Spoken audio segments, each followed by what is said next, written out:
Hello students, welcome back to my channel. আজকে আমরা class 10 Roy and Martin প্রশ্ন বিচিত্রা থেকে ভৌত বিজ্ঞানের স্কুল নাম্বার 6 নিয়ে আলোচনা করব। যত শর্ট কোশ্চেন রয়েছে এবং যত ম্যাথমেটিক্যাল প্রবলেম রয়েছে সমস্ত কোশ্চেন আজকে আমরা ডিটেল আলোচনা করব। যারা আগে ভিডিওগুলো দেখোনি প্লিজ 1 to 5 স্কুল তোমরা দেখে নাও। আমার প্লেলিস্ট রয়েছে, প্লেলিস্টে চলে যাও, পরপর রয়েছে। আর তোমরা যদি পিডিএফটা পেতে চাও আমার অ্যান্সার পিডিএফ, তাহলে কিন্তু তোমাদের টেলিগ্রাম চ্যানেলের নিচে ডেসক্রিপশন বক্সের লিংক রয়েছে, সেখান থেকে তোমরা ডাউনলোড করে নিতে পারবে। তো আজকে আমরা দেখো বারওয়ান মিউনিসিপাল হাই স্কুলের সমস্ত কোশ্চেন কমপ্লিট করব। বিশেষ করে শর্ট কোশ্চেন এবং ম্যাথমেটিক্যাল যত প্রবলেম রয়েছে সমস্ত কোশ্চেন আজকে একটি ভিডিওতে কমপ্লিট করব। অবশ্যই শেষ পর্যন্ত দেখবে, ভীষণ উপকারে লাগবে, এইটুকু তোমাদের আমি বলতে পারি। তো বেশি সময় নষ্ট না করে আজকে আমরা শুরু করব গ্রুপ এর শর্ট কোশ্চেন অর্থাৎ মাল্টিপল চয়েস কোশ্চেন। তোমাদের দেখো 7টা কোশ্চেন থাকবে মাল্টিপল চয়েস কোশ্চেনের। ফার্স্ট কোশ্চেন কি রয়েছে? ফার্স্ট কোশ্চেন রয়েছে দেখো, প্রদত্ত কোনটির তাপন মূল্য সবচেয়ে বেশি? তাপন মূল্য মানে কি বলতো? কোনো জ্বালানির একক ভর বা আয়তনের দহনের ফলে যে পরিমাণ তাপশক্তি উৎপন্ন হয় সেটাই, তাকেই বলা হচ্ছে ওই জ্বালানির তাপন মূল্য। এবারে আমরা এখানে যে অপশনগুলো রয়েছে দেখো, অ্যান্থ্রাসাইট রয়েছে, ডিজেল রয়েছে, গ্যাসোলিন রয়েছে, কেরোসিন রয়েছে।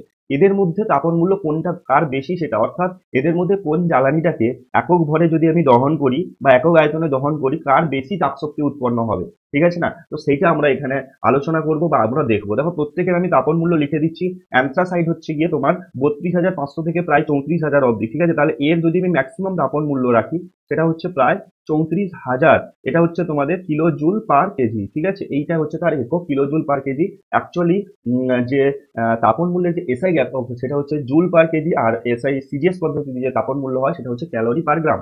এখন আমরা কিন্তু এটা হচ্ছে কিলো জুল পার কেজিতে আলোচনা করছি, ওকে? তাহলে দেখো ডিজেলের তাপন মূল্য যেটা হয় সেটা হচ্ছে 44,800। কত হয়? 44,800 কিলো জুল পার কেজি। গ্যাসোলিনের যে তাপন মূল্য হয় এটা প্রায় 48,000, এটা প্রায় 48,000 কিলো জুল পার কেজি। কেরোসিনের যে তাপন মূল্য হয় এটা হচ্ছে 46,200 কিলো জুল পার কেজি। তাহলে এখান থেকে আমি দেখতে পাচ্ছি দেখো, গ্যাসোলিনের তাপন মূল্য কিন্তু সব থেকে বেশি, অর্থাৎ 48,000 কিলো জুল পার কেজি। তাই এখানে অপশন সি হবে এখানে সঠিক উত্তর, অর্থাৎ তাপন মূল্য সবচেয়ে বেশি কার? এখানে গ্যাসোলিন। ওকে, নেক্সট কোশ্চেনে যাব, কোশ্চেন নাম্বার 2। চার্লসের সূত্র অনুযায়ী ভি বনামটি লেখচিত্রটির তাপমাত্রা অক্ষের সঙ্গে, অর্থাৎ তাপমাত্রা অক্ষের সঙ্গে অর্থাৎ এক্স অক্ষের সঙ্গে কোন উষ্ণতায় মিলিত হয়? এখানে দেখো 0 degree centigrade, 273 degree centigrade, -136 degree centigrade, -273 degree centigrade. তাহলে দেখো প্রথমে আমাকে এটা জানতে হলে কিন্তু কি দেখতে হবে, চিত্রটা প্রথম আলোচনা করবো। দেখো চিত্রটা কি রয়েছে, এইটা হচ্ছে অ্যাকচুয়ালি ভি বনাম টি লেখচিত্র, ওকে?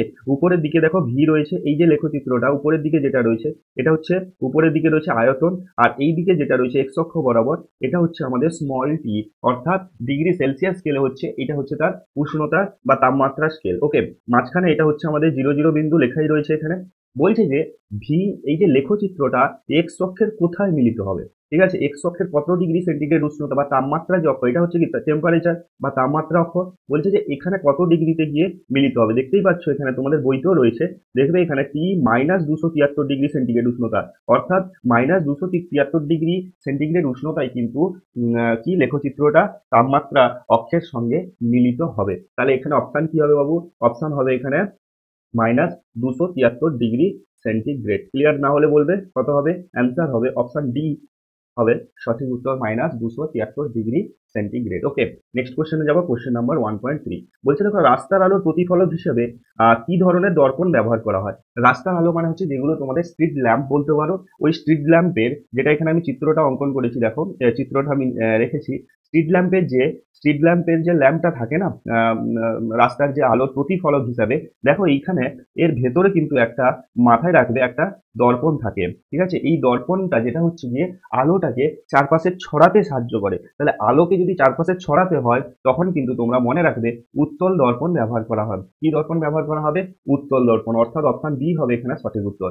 এবারে এর সঙ্গে সঙ্গে তোমাকে কিন্তু আরো কয়েকটা জিনিস পড়ে রাখতে হবে, যেরকম গাড়ির হেডলাইট, ঠিক আছে না, বা সার্চ বা টর্চ লাইটের যে দর্পণ হিসেবে ব্যবহার করা, পেছনে যে দর্পণটা ব্যবহার করা হয় সেগুলো কি অবতল দর্পণ। কেন বলতো? কারণ অবতল দর্পণের কাজ হচ্ছে কি বলতো, যে আলোটাকে সামনের দিকে এগিয়ে নিয়ে যাওয়া, ওকে, একদম ফোকাস করা, তার জন্য অবতল দর্পণ। কিন্তু এখানে তো ফোকাস করলে চলবে না, এখানে হচ্ছে যখন আলোটা পড়বে তখন কিন্তু মনে রাখতে হবে যে চারপাশে যেন সেটা ছড়িয়ে পড়ে, তার জন্য কিন্তু এখানে উত্তল দর্পণ ব্যবহার করা হয়। ওইগুলোতে অবতল দর্পণ ব্যবহার করা হয়। কোনগুলো? গাড়ির হেডলাইট বা তোমার টর্চ বা সার্চ লাইটে, তখন কিন্তু ওটা অবতল দর্পণ ব্যবহার করা হয়। আশা করি তোমাদের আমি বোঝাতে পারলাম। প্রত্যেকটা প্রশ্নর যত রকমের কোশ্চেন হয় আনুষঙ্গিক সমস্ত কিছু আমি আলোচনা করব। ভিডিওটি অবশ্যই শেষ পর্যন্ত দেখবে, ভীষণ উপকারে লাগবে, এইটুকু তোমাদের গ্যারান্টি দিয়ে বলতে পারি। আর যদি তোমরা নতুন হয়ে থাকো, চ্যানেলে নতুন হও, তাহলে সাবস্ক্রাইব করে রাখো। তোমাদের একদম শেষ পর্যন্ত আমি সঙ্গে থাকবো, প্রত্যেকটা প্রশ্ন ডিটেল আলোচনা করব, একদম ফ্রি অফ কস্ট তোমরা কিন্তু এখানে পড়াশোনা করতে পারবে। তো সঙ্গে থাকো, অবশ্যই অবশ্যই ভালো লাগবে এবং ভীষণ উপকারে লাগবে। তো নেক্সট কোশ্চেনে যাবো। দেখো কি বলেছে, প্রদত্ত কোন আলোটির বিক্ষেপণ সবচেয়ে কম হয়? দেখো বেনিয়া সহকলা যেটা রয়েছে, অর্থাৎ ফার্স্ট রয়েছে বেগুনি, লাস্ট রয়েছে লাল, হ্যাঁ কি না? বেনিয়া সহকলা, লাল আলোর কিন্তু গতিবেগ বেশি আর বেগুনি আলোর গতিবেগ কিন্তু কম। ওকে, যার গতিবেগ বেশি তার প্রতিসরাঙ্ক কি হবে? কম হবে। বেগুনি আলোর গতিবেগ কম, প্রতিসরাঙ্ক কি হবে? বেশি হবে। তাহলে তোমাকে যদি বলা হয় প্রতিসরাঙ্ক কম কার হবে? লাল আলোর হবে। প্রতিসরাঙ্ক বেশি কার? বেগুনি আলোর। এখানে যেটা বলেছে বিক্ষেপণ সবচেয়ে কম হয়। বিক্ষেপণ, বিক্ষেপণ কথার অর্থ কি? বিক্ষেপণ মানে হচ্ছে কি, একটা আলো যেটা চারপাশে ছড়িয়ে পড়বে, এটাকে বলা হচ্ছে বিক্ষেপণ। আর বিচ্ছুরণ মানে কি, যে সাদা বর্ণের আলো যখন 7টা বর্ণে বিভাজিত হয়ে যায় তখন তাকে বলা হচ্ছে বিচ্ছুরণ। বিক্ষেপণ মানে কি, একটা আলো, যেরকম তোমাকে যদি বলি বিক্ষেপণের একটা এক্সাম্পল, যে আকাশ নীল দেখায় কেন, সেটা হচ্ছে বিক্ষেপণের উদাহরণ। কেন? কারণ নীল আলোটা কিন্তু চারপাশে কি হচ্ছে? ছড়িয়ে পড়ছে। সবচেয়ে কম বিক্ষেপণ হয় কিন্তু লাল আলো। লাল আলোর বিক্ষেপণ কিন্তু সবচেয়ে বেশি, সবচেয়ে কম হয়।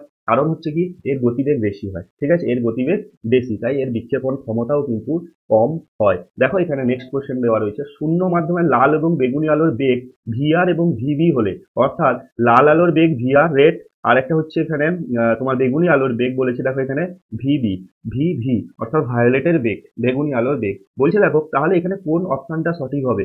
দেখো সবসময় মনে রাখবে, শূন্য মাধ্যম বলেছে না, শূন্য মাধ্যমে সমস্ত আলোর বেগ কিন্তু সমান হয়। যদি অন্য কোনো মাধ্যম বলতো সেই মাধ্যমের উপর ডিপেন্ড করবে, কিন্তু শূন্য মাধ্যম বলে দেওয়ার জন্য এখানে কিন্তু লাল আলোর বেগ এবং বেগুনি আলোর বেগ সমান হবে। অপশন সি হবে এখানে সঠিক উত্তর। নেক্সট কোশ্চেনে যাব। বলছে সমযোজী এক বন্ধন এবং সমযোজী দ্বিবন্ধন যুক্ত যৌগ হলো। এখানে দেখো কোশ্চেনটা কেমন একটা দিয়েছে। দেখো সমযোজী এক বন্ধন বলতে গেলে এখানে CH4 হবে, সমযোজী এক বন্ধন NH3 হবে এখানে, আর একটা হচ্ছে দ্বিবন্ধন C2H4, এটা হচ্ছে তিন বন্ধন। তাহলে এখানে অপশন কিন্তু কোনটা হবে বোঝা যাচ্ছে না, এও হবে, বিও হবে এবং ডিও হবে। শুধুমাত্র এটাই হচ্ছে এখানে তিনটে বন্ধন রয়েছে C2H2, বাকি সবগুলো কিন্তু এক বন্ধন এবং দ্বিবন্ধন। এই দুটো এক বন্ধন, এটাই হচ্ছে C2H4 হচ্ছে এখানে দ্বিবন্ধন। কেন?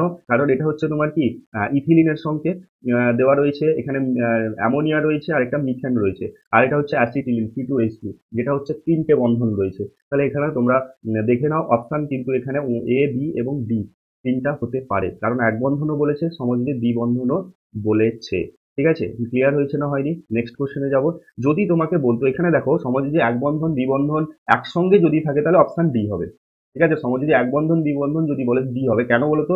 কারণ C2H4 এ দেখো C2H4, ঠিক আছে, তাহলে দুটো সি রয়েছে, দুটো সির মধ্যে এক বন্ধন থাকবে, আর হাইড্রোজেন গুলোর মধ্যে দ্বিবন্ধন থাকবে, হাইড্রোজেন গুলোর সঙ্গে কিন্তু এরা কি বন্ধন গঠন করবে? এক বন্ধন গঠন করবে। তাই পারফেক্ট অ্যান্সার কিন্তু এখানে ডিটা হবে এখানে সঠিক উত্তর, C2H4। কেন বলতো? এখানে দ্বিবন্ধনও রয়েছে, এখানে হাইড্রোজেনের সঙ্গে দেখো এখানে এক বন্ধনও রয়েছে। আশা করি তোমাদের আমি বোঝাতে পারলাম। তাহলে তোমরা অ্যান্সার লিখবে C2H4, নাম কি? ইথিলিন। ওকে, নেক্সট কোশ্চেনে যাবো, বা ইথিনও বলা যেতে পারে।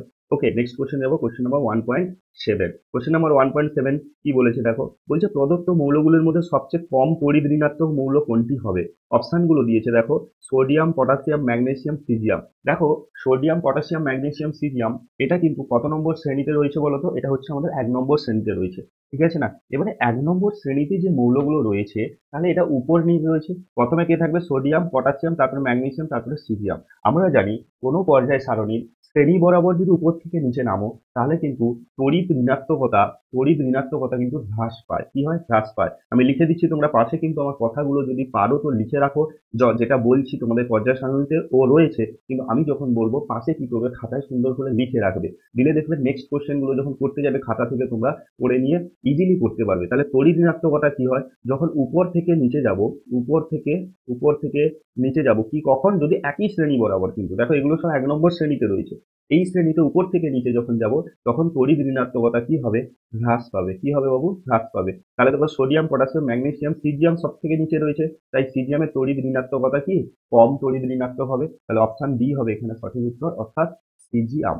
বি তে তোমাদের কিন্তু 1 নাম্বার করে 9টা কোশ্চেন থাকবে।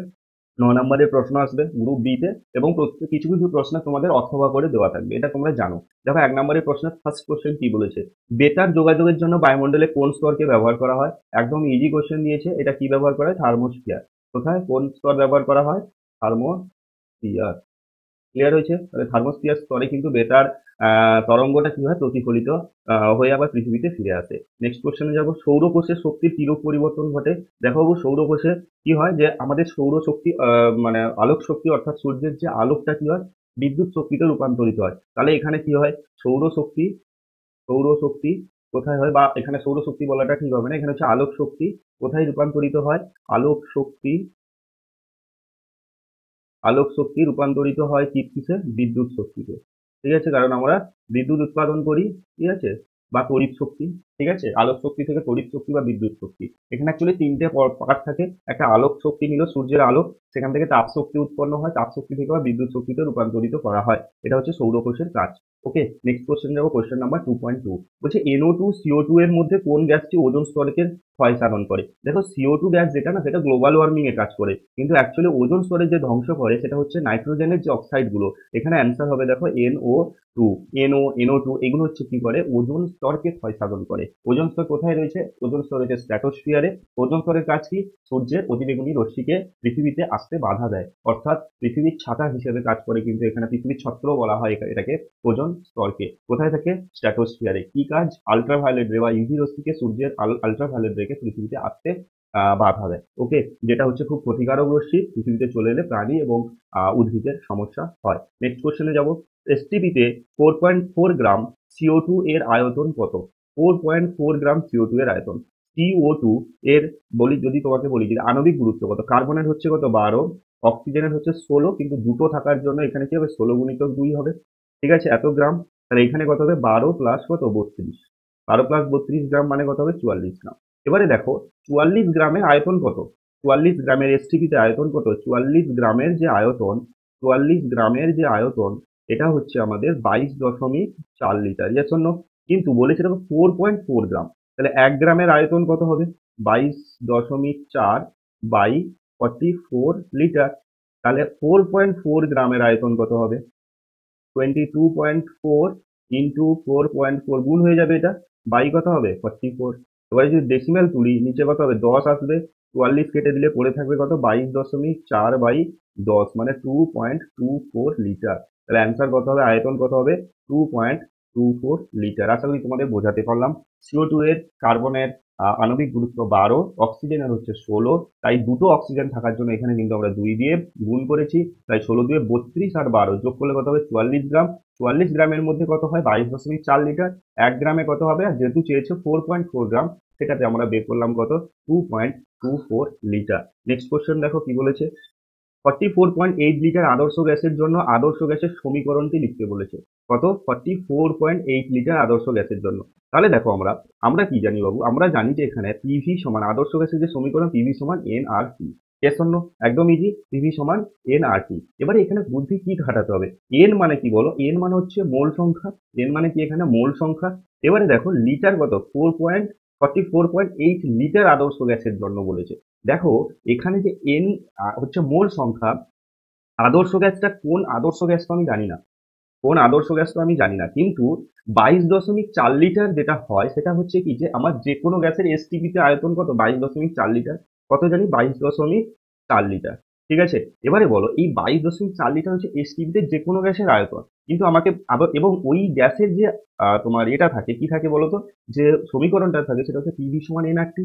তাহলে 44.8 যে লিটার বাই যদি বলি 22.4 লিটার, এটাই হচ্ছে আমাদের কি অ্যাকচুয়াল এন এর মান, সমান কত হবে? 2 হবে।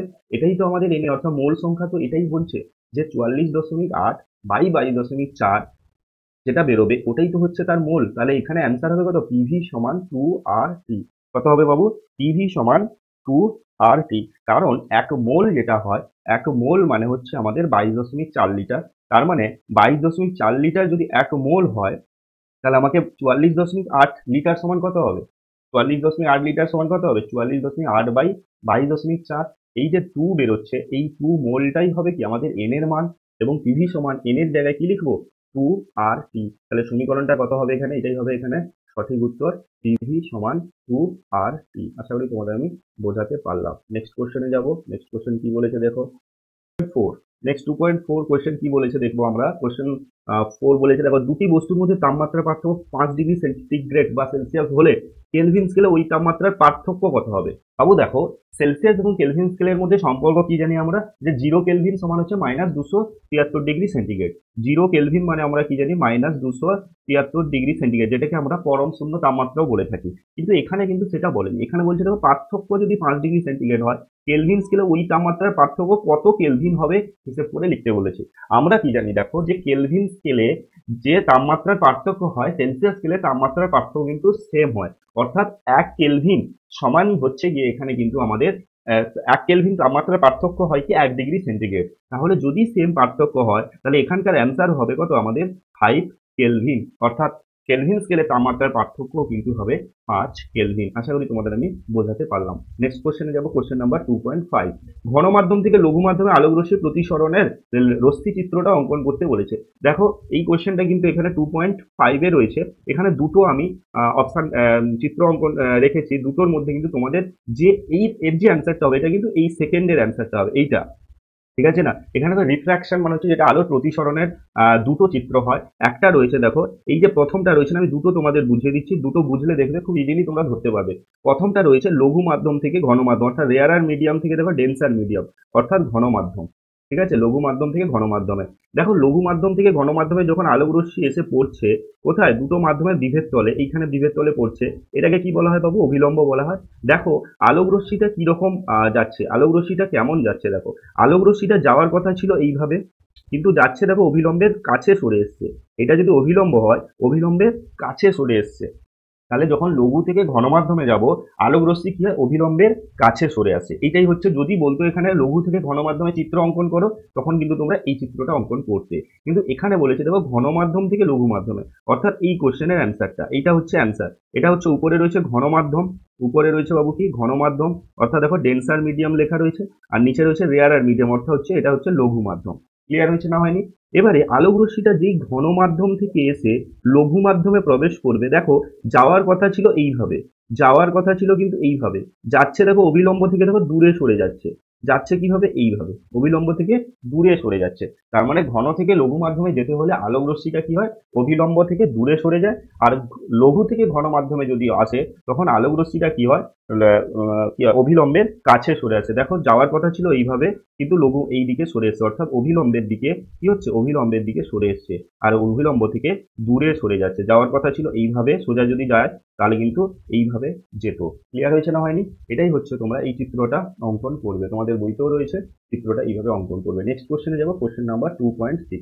বলছে দেখো, একটি উত্তল লেন্স অসৎ বিম্ব গঠন করলে রৈখিক বিবর্ধনের মান কত হবে। দেখো, প্রথমত আমাকে জানতে হবে যে রৈখিক বিবর্ধন জিনিসটা কি, হ্যাঁ কি না।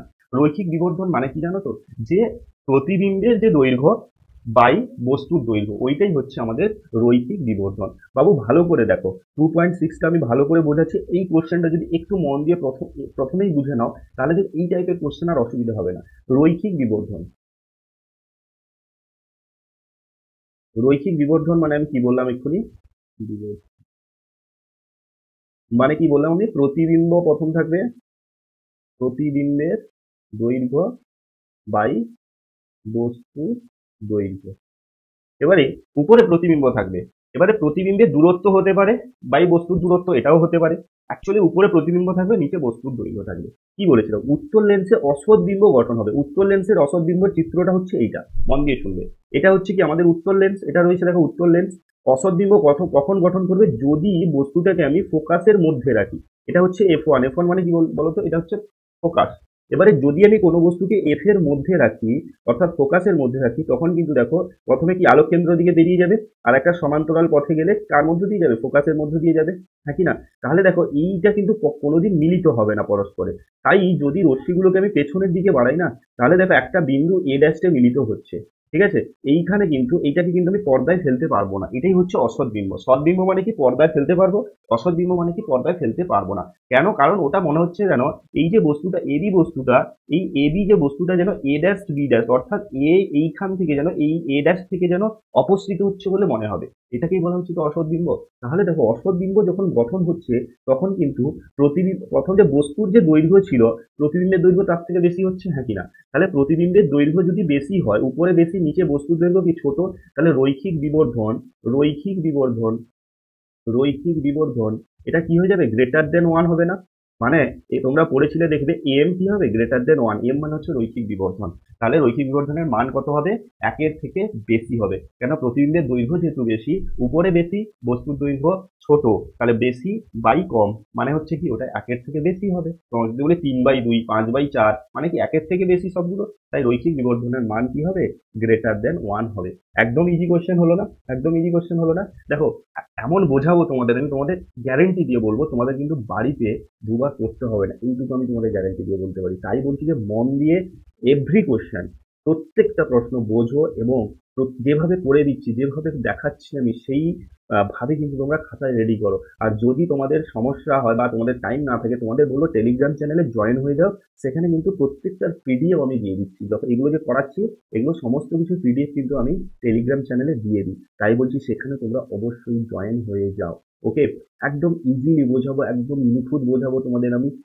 তো অবশ্যই তোমরা দু চারটা ভিডিও, আমার আগের ভিডিওগুলো অবশ্যই দেখবে। যারা নতুন এসো, যারা পুরনো আছো, তারা তো জানোই যে আমি তোমাদের কিভাবে এতটা ডিটেলসে করে, ম্যাথামেটিক্সও কিন্তু এই চ্যানেলেই আছে, সেগুলোও কিন্তু আমি তোমাদের একদম ডিটেলসে করাই। ফিজিক্যাল সায়েন্সও করাচ্ছি। তোমরা প্লেলিস্টে চলে যাও, পরপর ভিডিওগুলো বসে দেখে নাও। ঠিক আছে? পরীক্ষার সময় যদি আমার প্রত্যেকটা ভিডিও একবার করে দেখে চলে যাও, আমি বলবো যে একটা কোশ্চেন আটকাবে না। শর্ট কোশ্চেন এবং ম্যাথমেটিক্যাল প্রবলেম, এবারে লং কোশ্চেনে যদি কোনো সমস্যা হয় তোমরা আমাকে কমেন্ট করে অবশ্যই জানাবে। তাহলে কিন্তু নেক্সট ভিডিওতে বা যত সমস্যা রয়েছে সমস্ত কিছু কিন্তু একটা ভিডিওতে আমি করে দেবো। তাই প্রত্যেককে বলবো কমেন্ট করে জানাও কেমন লাগছে ভিডিওগুলো, কমেন্ট করে জানাও আমার ভিডিওগুলো কেমন লাগছে।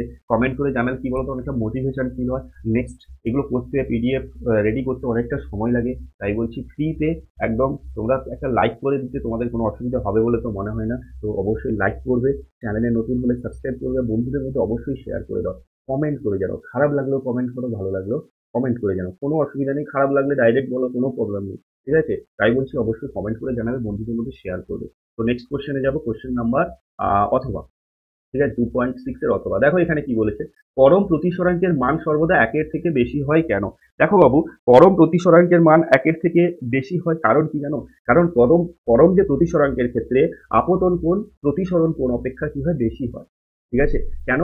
কারণ পরম প্রতিসরাঙ্কের ক্ষেত্রে কিন্তু আলোক রশ্মিটা শূন্য মাধ্যমের সাপেক্ষে হয়। এবারে শূন্য মাধ্যমের সাপেক্ষে যখন হবে, কোনো মাধ্যমে যখন আলোক রশ্মিটা যাবে, তখন কিন্তু আলোক রশ্মিটা যে আপতন কোণটা সবসময় বড় হবে, প্রতিসরণ কোণ কিন্তু ছোট হয়ে যাবে। কেন?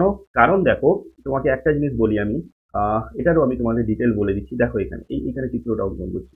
দেখো উপরে আমার শূন্য মাধ্যম, উপরে কি আছে? শূন্য মাধ্যম। ডিটেলস বলবো, কোনো অসুবিধা নেই। আর এটা হচ্ছে যে কোনো মাধ্যম, এনি এনি মাধ্যম। এটা শূন্য মাধ্যম কি মানে কি বলো? শূন্য মাধ্যম মানে কি সবসময় লঘু মাধ্যম হবে। আর এদিকে যেই মাধ্যম রাখো না কেন, এটা নিশ্চয়ই ঘন মাধ্যম হবে। ঠিক আছে? একদম ফিক্স। দেখো জিনিসটাকে বোঝো। দেখো যেই লঘু থেকে ঘন মাধ্যমে আলোক রশ্মি আসবে না, তখন যাওয়ার কথা ছিল, এক্ষুনি বললাম এইভাবে, লঘু থেকে ঘনের দিকে যেতে হলে এইখান থেকে দেখো অবিলম্বের দিকে সরে আসবে আলোক রশ্মিটা, অবিলম্বের দিকে সরে আসছে। তাহলে দেখো আই যে মানটা হবে আর আর যে মানটা হবে, আইটা সব থেকে বেশি হবে, আর সব থেকে কম হবে। তাহলে প্রতিসরাঙ্ক মানে কি? পরম প্রতিসরণ সাইন আই বাই সাইন আর। প্রতিসরাঙ্ক মানে কি? আপতন কোণের সাইন বাই প্রতিসরণ কোণের সাইনের অনুপাত যে ধ্রুবক হয়, ওটাই তো হচ্ছে প্রতিসরাঙ্ক। তাহলে sine i by sine r, i যত বেশি হবে, আই যত বেশি হবে, আর যদি কম হয়, তাহলে পুরো মানটা কি হবে? বেশি হবে, একের থেকে বেশি হবে। উপরে বেশি নিচে কম, উপরে বেশি নিচে কম, তার মানে কি হবে? সেটা একের থেকে বেশি হবে। তাহলে অ্যান্সার কি লিখবে? যে আপতন কোণ, আপতন কোণ বেশি হবে কার থেকে? প্রতিসরণ কোণের থেকে। প্রতিসরণ কোণ লিখবে কি? আপতন কোণের মান প্রতিসরণ কোণের মানের থেকে বেশি হয়। আমি এখানে গ্রেটার দেন সাইনটা দিয়েছি। ক্লিয়ার না হলে বলবে, এখানে আমি গ্রেটার দেন সাইন দিয়েছি। আশা করি বুঝতে পেরেছো। নেক্সট কোশ্চেনে যাবো, কোশ্চেন নাম্বার 2.7। দেখো আমি যখন তোমাদের ভিডিও নিয়ে আসি, তোমরা অবশ্যই দেখবে যে আমার প্রত্যেকটা ভিডিও কিন্তু একটু লেন্দি হয়। লেন্দি হওয়ার কারণ হচ্ছে কি বলতো, আমি তো কোশ্চেনের অ্যান্সার বলে দিয়ে চলে যেতে পারতাম, কিন্তু সেরকম আমি করাবো না। আমার কোশ্চেন কিন্তু যতজন দেখবে, সে যদি 10 জনও দেখো, আমি 10 জনকে নিয়েই পড়াবো, কিন্তু আমার যেন ক্লিয়ার হয়, 10 জন স্টুডেন্টসের যেন ক্লিয়ার হয়। ঠিক আছে, আমার বেশি স্টুডেন্ট দরকার নেই, যতজন স্টুডেন্ট থাকবে ততজন স্টুডেন্ট যেন একদম পারফেক্ট হয়ে বেরোয়, এটাই হচ্ছে আমার টার্গেট। নেক্সট কোশ্চেনে যাবো, কোশ্চেন নাম্বার 2.7। মায়োপিয়া চোখের ত্রুটি দূর করার জন্য কি ধরনের লেন্স ব্যবহার করা হয়? মায়োপিয়া মানে কি জানো তো? মায়োপিয়া মানে হচ্ছে হ্রস্ব দৃষ্টি, ঠিক আছে, বা যেটাকে আমরা বলি যে কাছের দৃষ্টি, হ্রস্ব দৃষ্টি, যেটা হচ্ছে হ্রস্ব দৃষ্টি। ঠিক আছে, মানে হচ্ছে কাছের জিনিস দেখতে পাবে, দূরের জিনিস দেখতে পাবে না। ঠিক আছে, তাহলে মায়োপিয়ার জন্য কিন্তু আমাদের কি লেন্স ব্যবহার করা হয়?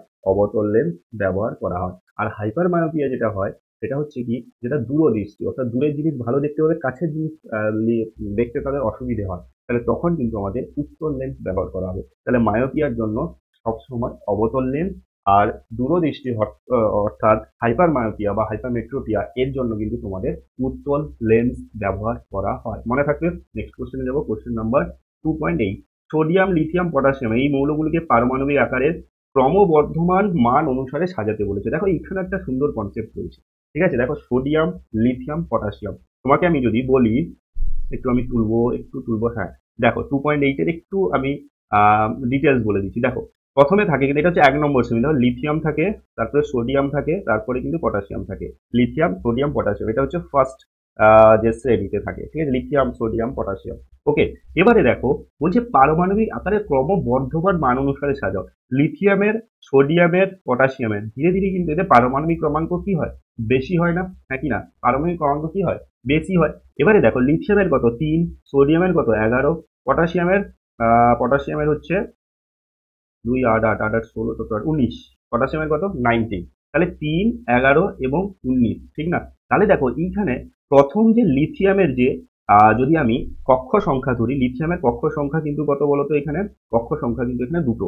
আর সোডিয়ামের হচ্ছে এখানে 3টে কক্ষপথ রয়েছে, আর এখানে রয়েছে পটাশিয়ামের হচ্ছে 4টে কক্ষপথ রয়েছে। তাহলে উপর থেকে যখন নিচের দিকে যাচ্ছি, কক্ষপথ সংখ্যা কিন্তু ধীরে ধীরে বাড়ছে। কেন?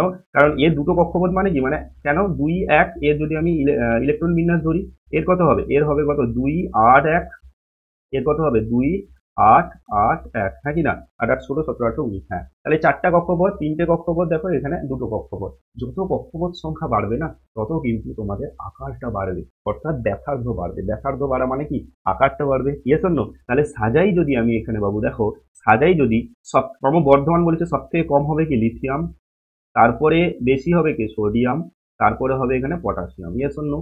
এবারে যদি তোমাদের এমন এমন মৌল দিয়ে দিল যেগুলো পর্যায় বরাবর থাকবে, তখন কিন্তু মোস্ট ইম্পর্টেন্ট কোশ্চেন। দেখো যদি আমি এরকম কোশ্চেন বলি, তোমাদের কিন্তু একদম এক্সাম্পল দিয়ে বোঝাবো। দেখো লিথিয়াম, বেরিলিয়াম, বোরন, কার্বন, এইভাবে রয়েছে। লিথিয়াম, বেরিলিয়াম, বোরন, কার্বন, এটা হচ্ছে 2 নম্বর কি?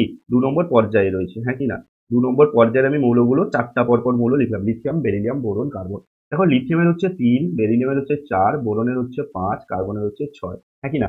তাহলে দেখো এইখানে মনে রাখবে পর্যায় বরাবর কিন্তু কোনো রকম ভাবে, কি বললাম? পর্যায় বরাবর কিন্তু কোনো রকম ভাবে কি চেঞ্জ হয় না? কি চেঞ্জ হয় না? কক্ষপথ সংখ্যা চেঞ্জ হয় না, কিন্তু ইলেকট্রন সংখ্যা কিন্তু পরপর শেষ কক্ষপথে বাড়ছে। তাই আকর্ষণ ক্ষমতার জন্য এইদিকে কিন্তু যত বাড়বে, তত কিন্তু পারমাণবিক ব্যাসার্ধ কি হবে? হ্রাস পাবে, কমবে। তার মানে এখানে লিথিয়ামের পারমাণবিক ব্যাসার্ধ বেশি, বেরিলিয়ামের তার থেকে কম, তার থেকে কম, তার থেকে কম। তার মানে যখন বাম দিক থেকে ডান দিকে যাবে, বাম দিক থেকে ডান দিকে যাবে, পারমাণবিক ব্যাসার্ধ তত কমতে থাকবে, বা পারমাণবিক আকার কিন্তু কমতে থাকবে। উপর থেকে যত নিচে আসবে, পারমাণবিক ব্যাসার্ধ তত বৃদ্ধি পাবে। লজিক ক্লিয়ার হয়েছে? নেক্সট কোশ্চেনে যাব। নেক্সট কোশ্চেন কি বলেছে? বলছে দেখো এমজিও যৌগটি গঠন করতে একটি এমজি পরমাণুর কতগুলি ইলেকট্রন ত্যাগ করে? ঠিক আছে, দেখো এমজিও যে পরমাণুটা রয়েছে, এটাও আমি বোঝাবো। এমজিও যে পরমাণু রয়েছে, এমজি মানে হতো ম্যাগনেসিয়াম, ম্যাগনেসিয়াম। তাহলে ম্যাগনেসিয়ামের পারমাণবিক সংখ্যা কত? 12। অক্সিজেনের পারমাণবিক সংখ্যা কত? 8, তাই কি না? 12 মানে কি ইলেকট্রন বিন্যাস কত হবে? 2, 8, 2। এর ইলেকট্রন বিন্যাস কত হবে? 2, 6। তাহলে দেখো একটা জিনিস এখানে বোঝা যাচ্ছে, 2, 8, 2, আর একটা কত আছে এখানে? 2, 2, 6। তাহলে অক্সিজেনের দুটো ইলেকট্রন দরকার, যেটা ম্যাগনেসিয়াম ছাড়বে। তাহলে কতগুলি ইলেকট্রন ত্যাগ করতে হবে এখানে? অপশন অ্যান্সার কি হবে এখানে? 2টি। কটি ইলেকট্রন ত্যাগ করতে হবে? দুটি ইলেকট্রন। এই দুটি ইলেকট্রনে ত্যাগ করলে কি হবে? অক্সিজেন দুটো ইলেকট্রন নিবে, শেষ কক্ষপথে 8টা করবে, এ দুটো ইলেকট্রন একে ছেড়ে দিলে শেষ কক্ষপথে 8টা হয়ে যাবে। অ্যান্সার হবে দুটো। নেক্সট কোশ্চেনে যাব। ড্যাশ যৌগগুলি ধ্রুবীয় দ্রাবকে দ্রবীভূত হয়। দেখো ধ্রুবীয় দ্রাবকে দ্রবীভূত হয় কিন্তু তড়িৎযোজী যৌগ। কি হবে? তড়িৎযোজী যৌগগুলি। ঠিক আছে, তড়িৎযোজী যৌগগুলি ধ্রুবীয় দ্রাবকে দ্রবীভূত হয়। ওকে, তাহলে দেখো আমরা সমস্ত কিন্তু 1 নম্বরের প্রশ্ন কমপ্লিট করে দিলাম। এরপরে তোমাদের যত ম্যাথমেটিক্যাল প্রবলেম রয়েছে, অর্থাৎ অঙ্কের যত কোশ্চেন রয়েছে, সেগুলো আমরা এখন সলিউশন করব। দেখো গ্রুপ সি তে ফার্স্ট কোশ্চেন যে ম্যাথমেটিক্যাল প্রবলেম রয়েছে, দেখো 3.2 কোশ্চেনটা রয়েছে। বলছে তো 25 ডিগ্রি সেন্টিগ্রেড তাপমাত্রা এবং 745 টর চাপের একটা একক হচ্ছে টর। কোনো গ্যাসের আয়তন 250 ml। ওই উষ্ণতায় কি বলেছে? ওই উষ্ণতায় চাপ কত হলে গ্যাসের আয়তন 200 ml হবে? ঠিক আছে, তাহলে 3.2 এর যে কোশ্চেনটা বলেছে, কি কি বলে দিয়েছে দেখো। তাপমাত্রা স্থির থাকবে, ঠিক আছে, আর চাপ কত হলে গ্যাসের আয়তন। তাহলে চাপ এবং আয়তন, এখানে ধর তাপমাত্রা যদি স্থির থাকে তাহলে নিশ্চয়ই ওটা বয়েলের সূত্র। তাহলে এখানে কি কি দেওয়া আছে? তাহলে P1 কত দেওয়া রয়েছে? P1 দেওয়া রয়েছে এখানে, যেটা প্রাথমিক চাপ, কত দেওয়া রয়েছে? 745 টর দেওয়া রয়েছে। ওকে, আয়তন V1 কত দেওয়া রয়েছে? 250 মিলিলিটার। উষ্ণতা, ওই উষ্ণতা মানে স্থির উষ্ণতা। কত চাপ কত হলে মানে হচ্ছে P2 সমান কত হবে? গ্যাসের আয়তন অর্থাৎ V2 বলে দিয়েছে কত? 200 ml। কত বলে দিয়েছে? 200 ml বলে দিয়েছে। তাহলে আমরা বয়েলের সূত্র থেকে আমরা কি জানি? তাহলে লিখবো আমরা, আমরা জানি কি জানি? P1 V1 সমান P2 V2। তাহলে P1 এর মান বসিয়ে দাও, 745 ইন্টু V1 250 সমান P2 আমি বের করব, ইন্টু V2 হচ্ছে 200। ঠিক, তাহলে এইখান থেকে আমি কি বের করব? P2 র ভ্যালু বের করব। তাহলে P2 সমান কত হবে?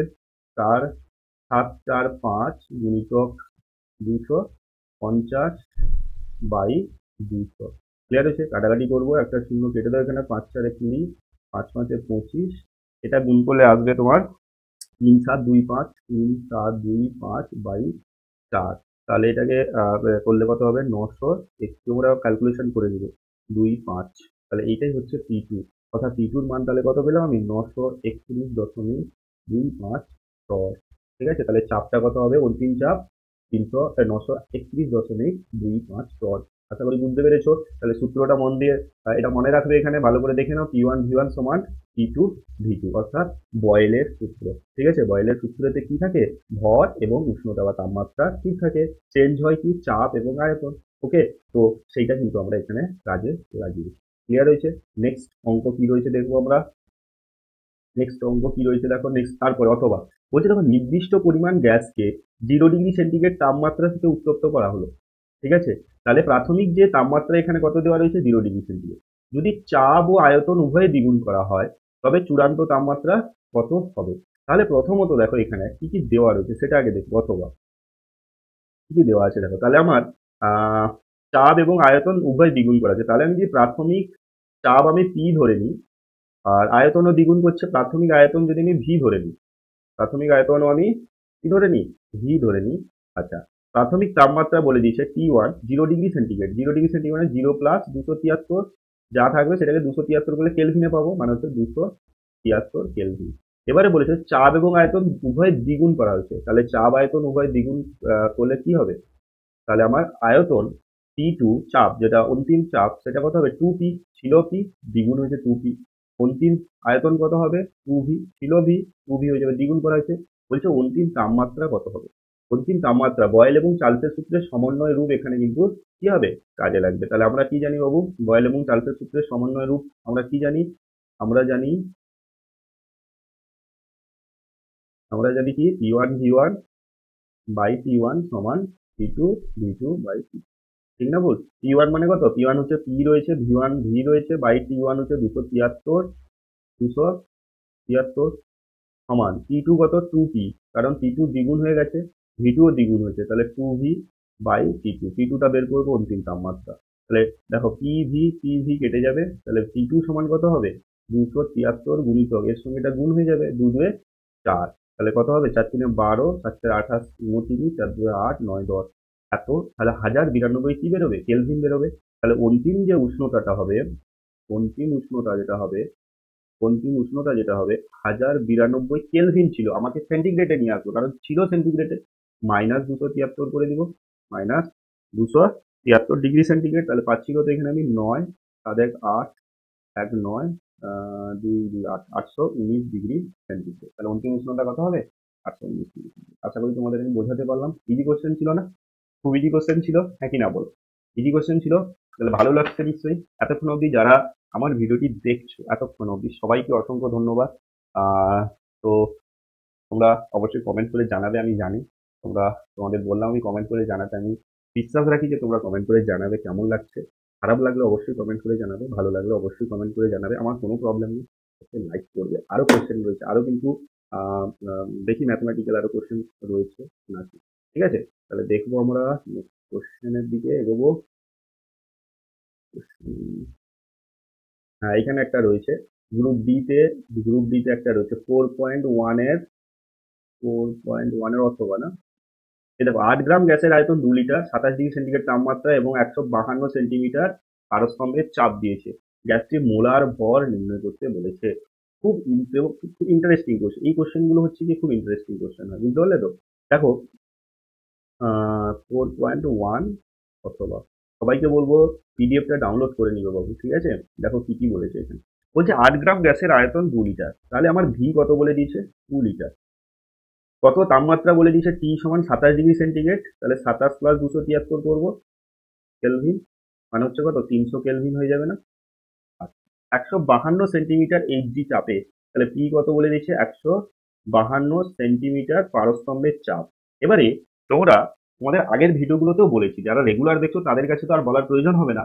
বলেছিলাম আমি যে এইটা হচ্ছে গিয়ে আদর্শ গ্যাসের যে সমীকরণ, পিভি সমান এনআরটি W/m/RT, ওই সমীকরণে লাগবে। কেন বলে দিয়েছি দেখো, এখানে মোলার ভর চেয়েছে, অর্থাৎ এম এর মান চেয়েছে। এখানে ডব্লিউ দেওয়া রয়েছে, দেখো ভি দেওয়া রয়েছে, টি দেওয়া রয়েছে, পি দেওয়া রয়েছে, চাপ দেওয়া রয়েছে, আর আর আমরা জানি। ওকে, এবারে এইখানে পি এর মানটা সবসময় অ্যাটমসফিয়ারে নিয়ে আসতে হবে। তাহলে পি এর যে মানটা, পিভি সমান এনআরটি তে পি এর ভ্যালু, ওটা হচ্ছে অ্যাটমসফেরিক প্রেসারে নিয়ে আসতে হবে। এখানে যে সেন্টিমিটার পারস্তম্ভের চাপ দিয়েছে, আমি বলেছিলাম যদি সেন্টিমিটার পারস্তম্ভের চাপ থাকে তখন কিন্তু তোমরা যেটা থাকবে সেটাকে 76 দিয়ে ভাগ করবে, দিলে আমার অ্যাটমসফেরিক প্রেসার চলে আসবে, এটিএম চলে আসবে। যদি এটা মিলিমিটার পারস্তম্ভের চাপ থাকে, অর্থাৎ 152 mm থাকতো, তখন কিন্তু 760 দিয়ে ভাগ করতে। সেন্টিমিটার থাকলে 76 দিয়ে ভাগ করবে, মিলিমিটার থাকলে 760 দিয়ে ভাগ করবে। একদম লজিকটা ঢুকিয়ে রাখা, একদম মাধ্যমিক এক্সামের শেষ অবধি কাজে লাগবে এটা, ঠিক আছে? একদম মাধ্যমিক এক্সাম কমপ্লিট করে তারপরে ভুললেও কোনো অসুবিধা নেই। এখন এক্সামের, অর্থাৎ 2026-এর এক্সাম অবধি তোমাদের মনে রাখতেই হবে। সেন্টিমিটার থাকলে 76 দিয়ে ভাগ করবে, মিলিমিটার থাকলে 760 দিয়ে ভাগ করবে, 760 দিয়ে ভাগ করবে, এটিএম হয়ে গেল। তাহলে এটা কত হবে দেখো, এটা 2 এ কেটে যাবে, তাহলে 2 এটিএম, 12 7 14 হ্যাঁ 15 এটিএম হয়ে গেল, পি হয়ে গেল। তাহলে পিভি। এবারে দেখো ডাব্লু কত দেওয়া হচ্ছে, আচ্ছা ডাব্লু দেওয়া রয়েছে দেখো এখানে 8 গ্রাম, 8 গ্রাম। ওকে, আচ্ছা এম কত বের করতে বলেছে? মোলার ভর এম বের করতে বলেছে। আচ্ছা আর কত জানি আমরা? 0.082 litre atmosphere, 0.082 litre atmosphere mole inverse A inverse, এটা হচ্ছে আমাদের আর এর মান। তাহলে আমরা সূত্র কি জানি? আমরা আদর্শ গ্যাসের সমীকরণ কি জানি? আমরা জানি পিভি সমান, W/m/T। ওকে, এবারে পি এর মান কত আছে? পি এর মান কত আছে? 2 অ্যাটমসফিয়ার, 2। ভি কত আছে? 2 লিটার। ডাব্লু, ডাব্লু 8 গ্রাম। এম এর মান বের করবো, আর হচ্ছে 0.082 ইন্টু টি। টি এর ভ্যালু কত? 300। 300, এখান থেকে তোমরা এবারে নিজেরা ক্যালকুলেশন করো, খাতা পেন নিয়ে বসলে তো খুব ভালো, ঠিক আছে? আর তোমাদের অসুবিধা হবে না, এইখানে কমপ্লিট হয়ে যাবে। 8 ইন্টু এম এর মান তুললে 2 ইন্টু 2 নিচে ভাগ হয়ে যাবে। 8 ইন্টু 0.082 ইন্টু 300/4, 2 দিয়ে 4, তাহলে 4 দিয়ে কত হবে? 8 হয়ে যাবে। ওকে, এইটা যদি আমি গুণ করি, এটা গুণ করলে 3 2 6, এটা গুণ করলে আমি পেয়েছি, আমি গুণ করেছিলাম দেখো 49.2 পাচ্ছি আমি, ঠিক আছে? 49.2। ওকে, তাহলে এম এর মান যেটা পেলাম সেটা হচ্ছে 49.2। তোমরা ক্যালকুলেশন করবে, তাহলে উত্তর হবে গ্যাসটির মোলার ভর। অতএব গ্যাসটির মোলার ভর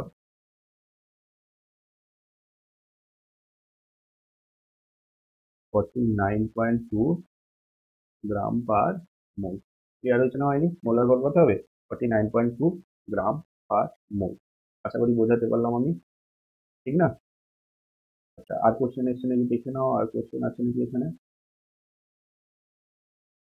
আচ্ছা, এটা একটা শর্ট কোশ্চেন টাইপের রয়েছে, এটা একটু বলে দিই আমি।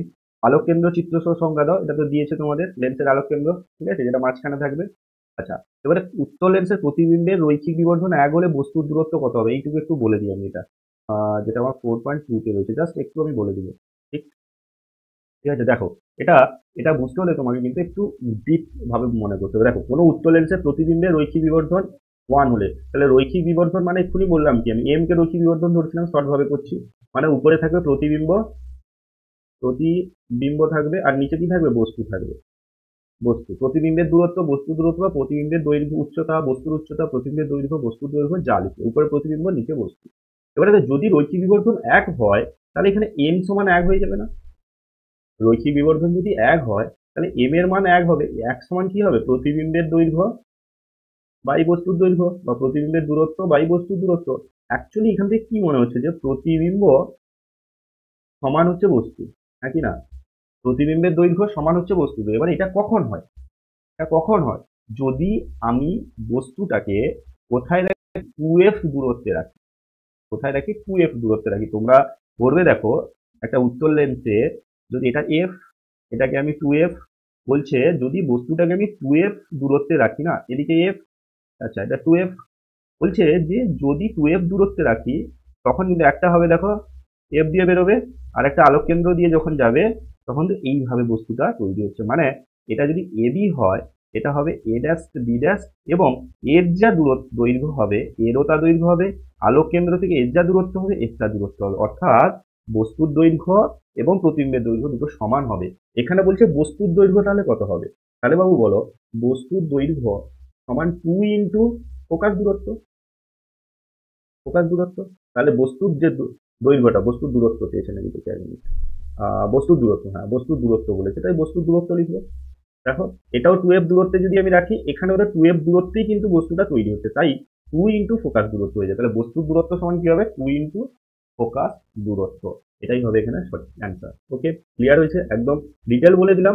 দেখো, আমি তোমাদের কিন্তু এখানে কোশ্চেন অ্যান্সার সলভ করতে আমি তোমাদের চাইছি যে তোমরা দেখতে ঢুকো, ঠিক আছে? আমি তোমাদের সবসময় চাই, তোমরা, আমি যখন করাচ্ছি, অঙ্ক করাচ্ছি বা ফিজিক্যাল সায়েন্স করাচ্ছি, তোমরা একটু লক্ষ্য করলে দেখবে যে আমি তোমাদের কিন্তু চেষ্টা করছি যে তোমরা সাবজেক্টটাকে বোঝো, ঠিক না? আমি এটাই চেষ্টা করি।